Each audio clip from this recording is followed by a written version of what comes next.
ఎంతో ప్రమాదకరమైన పరిస్థితులను దాటుకొని మరి సార్లంక అనే మరి గ్రామానికి 12వ తారీఖు సాయంత్రం అగ్ని ప్రమాదానికి గురైన సార్లంక గ్రామానికి అయితే మనం రావడం జరిగింది. ప్రస్తుతం నేను ఎక్కడైతే నిలబడి ఉన్నానో ప్రదేశము, ఆ ప్రదేశంలోని ఈ ఇల్లే మొదటిగా మరి షార్ట్ సర్క్యూట్ ద్వారా అయితే మంటల్లో కాలడం అయితే ప్రారంభమయ్యింది.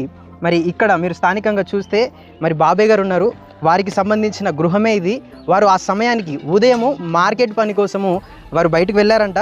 వారు వచ్చేలోపే మరి సాయంత్రం 4 గంటలకు వారు ఎవరు లేరు, ఇల్లు తాళం వేసుకొని అయితే వెళ్ళిపోయారు. మరి గ్యాస్ పేలుడు కూడా కాదు, కానీ మొదటిగా షార్ట్ సర్క్యూట్ ప్రారంభమై వారి ఇంట్లో కూడా గ్యాస్ ఉంది కాబట్టి షార్ట్ సర్క్యూట్ ద్వారా మంటలు, తర్వాత గ్యాస్ పేలుడు, ఇదంతా కూడా మరి తాటి మట్టల చేత ఉన్న మరి ప్రదేశం కనుక చుట్టూరా కూడా మరి మంటలు తొందరగా గాలి చేత మరి వ్యాప్తి చెందినట్టుగా మనకు కనబడుతుంది.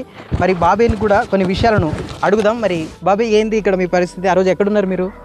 అయ్యా, ఆ రోజు నేను రౌతులపూడి అని నిత్య సరుకులు కొనుక్కోవడానికని, ఎందుకంటే సంక్రాంతి పండగ కాబట్టి, ఎందుకంటే మాకు వస్తువులు కావాలి, ఆ సరుకులు తీసుకురావడానికి నేను రౌతులపూడి వెళ్ళాను 9 గంటలకి బయలుదేరి.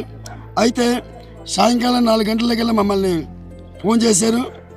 తర్వాత ఇంట్లోనే మాత్రం ఏం జరిగిందో మనకి తెలియదు, కానీ వచ్చేసరికి ఇల్లంతా మొత్తం ఏం లేదంటే ధ్వంసమైపోయింది. ఇంట్లోనే 23,000, అలాగే ఒక డబుల్ బెడ్ మంచం, ఇంకా తర్వాత